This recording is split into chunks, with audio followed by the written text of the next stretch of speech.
Hello, I'm Debs. This is debsmadethis. Welcome. So today I've got something a bit different for you. I've got a pattern review. I've been promising this for a little while, so hopefully this might be helpful to some people.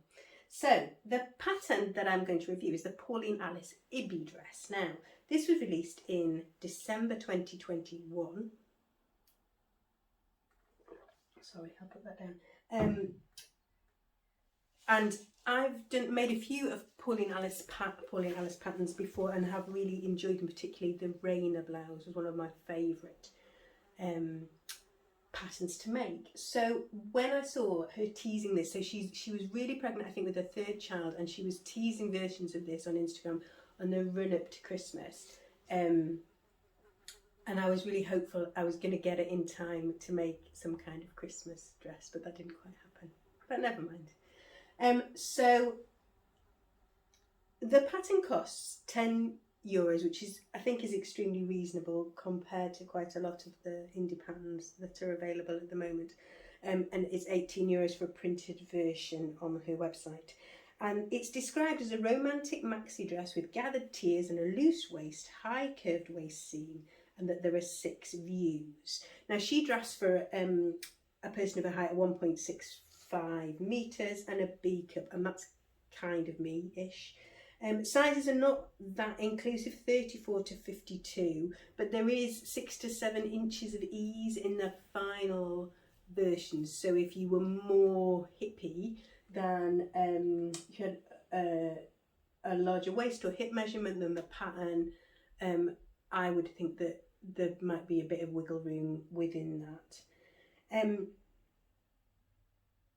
When I was looking at making this, the most astonishing thing for me was the amount of fabric that was required. So some of the versions call for 5 meters of fabric, which felt like a lot, but that's because I haven't really made any kind of tiered maxi dresses. In fact, I didn't know I needed a tiered maxi dress until I made the first one, and then it was apparent that I definitely did. Mostly for twirling in circles, because apparently even when you're nearly 50, you quite like to twirl in circles. So the pattern, I made very few adjustments. I adjusted the front bodice by 2 centimetres. Now this isn't a standard adjustment for me because I'm really short waisted, but it turns out that was an error. I think I do really remember putting the bodice of something else, maybe the Elodie, something that I'd already shortened against it, and it still looked like it was too long, so that's why I shortened it. The first blue and white one was really a wearable toile. So this fabric was £2 a metre from Pound Fabrics, and I don't very often do that, but I loved this fabric, so I did. The instructions are fairly concise. I would say that you probably need to have made some things before, because they're not hand-holding instructions. They're not kind of Tilly or Helen's Closet level or Closet Core level instructions. They are kind of basic. I got my head a bit scratchy around the cuff construction, and I've made a lot of shirts and a lot of dresses. So whether that was me or whether that was the instructions, I'm not sure. There's not a lot of pages of instructions considering there's 6 versions of this dress. So I'm going to insert a picture of the line drawing. So there's also not a lot of kind of pattern art that comes with this. And literally, it looks like somebody's photocopied it 3 times over. So here are the pictures of the line art of the Pauline Alice Ibi dress, these 6 versions. You can see that they're 6 fairly distinct versions. View A, with a waistline and short sleeve adjusted by ties and buttons on the back. View B's got cross straps and a lined bodice. View C, the shirt collar with the hidden button placket and the long sleeves with the cuffs, like my blue one. View D is a wrap dress with gathered sleeves and midi length, and that's puts me in mind of the By Hand London Hannah, but obviously it's got that curved waist seam. View E is a long bodice with the button placket on the back and ruched sleeves, and view F is the V opening with the faux wrap and the 3/4 length sleeves. When it came to deciding which one to make, I decided I would quite like to make the shirt version, mostly because I'd kind of had my eye on the Tilly and the Buttons Lyra and decided I wasn't going to do that because I could hack that from something I'd got. So then when I saw something else that ticks the shirt dress box, I think I just felt the need to do it. And I do quite like a collared shirt. I was a bit nervous about the raglan sleeves. So I have fairly broad shoulders for the size that I am. I do a lot of swimming, I do a lot of yoga, and structurally I just have quite wide shoulders. So I'm never quite sure. I always look better with a set-in sleeve than a drop shoulder, but I just wasn't quite sure. I'd not made anything, I don't think, with a woven raglan until this, and now since then I've made about 4 different patterns with woven raglan, but there you go, this was the first one. And you can probably see, I shall put a couple of pictures of me twirling in it, because there is something very joyful about an extremely long, very floral dress, I think. It came together fine. The only issue I had was with the cuff instructions, and like I say, I kind of worked that out. And when I put it on the first time, it is very voluminous. That she styled one of these with almost a full term baby bump under it, I think, to be honest. Now I don't have a full term baby bump, that ship has sailed. So what I did do was to insert on the back of it these ties, just in the style of it. This is like you do on the Megan Nielsen Darling Ranges dress, which is one of my favourite dresses for being able to cope with size and weight fluctuations. So that worked really well. It obviously didn't take very much fabric, and I just kind of put them to pull it in at the sides a little bit.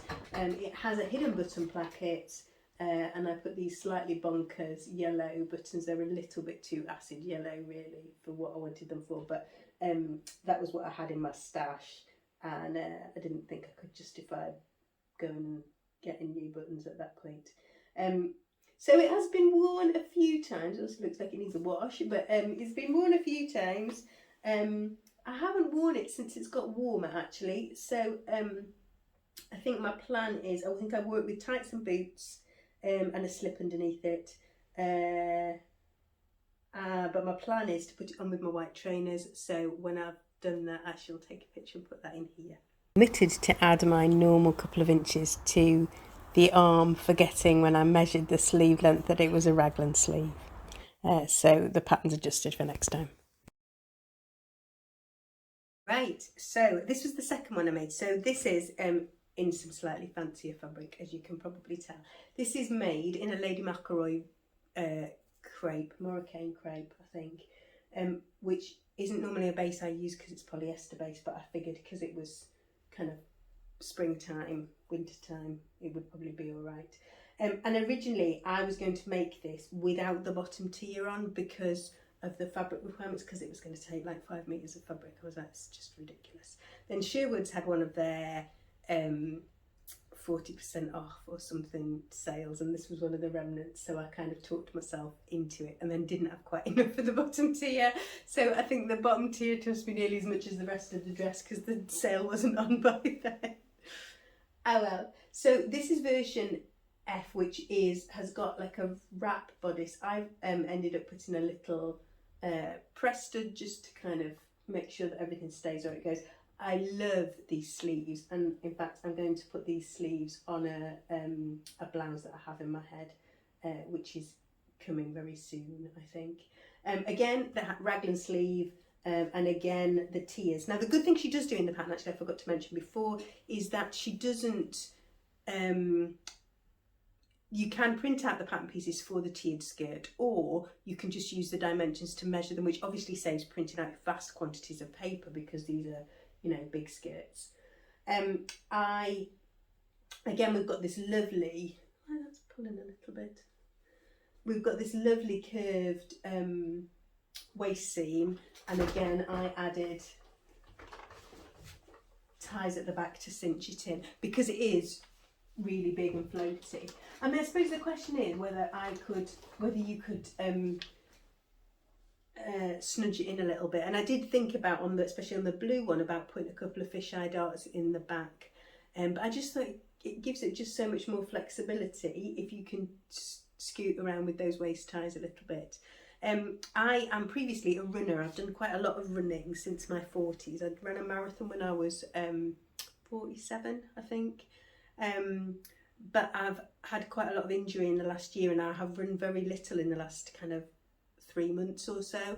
And my body is currently in a non-running shape. And that's fine. That's, you know, my body is reflecting the activity that I'm doing. I'm doing lots of yoga, I'm doing some gym work, I've been a really good physio, and hopefully I'll get to run again soon. But it just means having garments that flex with your body, I think, is just really important. I don't want to feel unhappy about how my body looks in the clothes that I'm making. I really love making things that I feel beautiful in. And I think that's one of the best gifts about sewing. So that's number 2. So I have only made 2 versions of the 6 versions. I would really like to make a strappy one. I'm currently having debate with myself about whether I'll actually get anywhere out of a strappy one, to be honest with you. Because this is England. We do this thing where in our heads it's going to be summer, it's going to be warm and all the rest of it. And there'll be like about a week that's going to actually be warm enough to wear those kinds of clothes. So I just, I think I probably will, and I think I'll probably just make like a white or a cream tee to wear underneath it, or like one of my vests. I seem to be on a bit of a vest making extravaganza at the minute, so I'm going to do some recording of that as well. So there is definitely another version to make, and I probably will make another version of this. Now, the other thing I was going to say was that this one really puts me in mind of the, what's it called? The McCall's pattern that they were giving away with Minerva. It's really like that, I think, so much so that I haven't printed that out because I thought I've already kind of got it. Or like the Jazz Ready to Sew dress. I had a purple one on which has got a drop sleeve, but otherwise is a really similar vibe to this as well. So that's the places that you could get a similar one to this if the Pauline Alice one didn't take your fancy. But in summary, I would say it's a really good pattern. You probably need some sewing experience under your belt just because of the brevity of the instructions, but they're clear, everything's there. It's just fairly concise. I love her patterns. I would buy and make all of them given the opportunity, but I am trying to kind of expand into other areas. So yeah, it's a big thumbs up from me. I think it's a really nice pattern. I think there's a lot of bang for your buck. I don't think I've ever said that before, you know, but anyway, I think it's very good value for money because of all the variations that you've got. But just be aware that it is really kind of loose and flowy, which is perfect if you're you have weight fluctuation, if you live somewhere warm, if you're having a baby, if, you know, 101 different reasons. But what it isn't is it isn't a fitted bodice, and you just need to be aware of that going into it. So yeah, big thumbs up from me. I love this, and I hope this has been useful. If you've got any questions or things that you think I should include when I'm doing these, I'm very happy to do so. And obviously I'll put a couple of twirls in. I am experimenting with putting pictures in, so fingers crossed that's worked this time. Right, I think that's me. Thank you for popping by. Please like if this is something that appeals to you, and then I'll get the idea. Or leave me a little comment down below to let me know which one of the versions you might want to make, or if you've made Pauline Alice patterns before and if you like them. Okay, and I shall see you again shortly with a fabric haul and a pattern collection increase. And if not that, then I'm sure I'll be back for Friday sews. Okay, bye bye for now.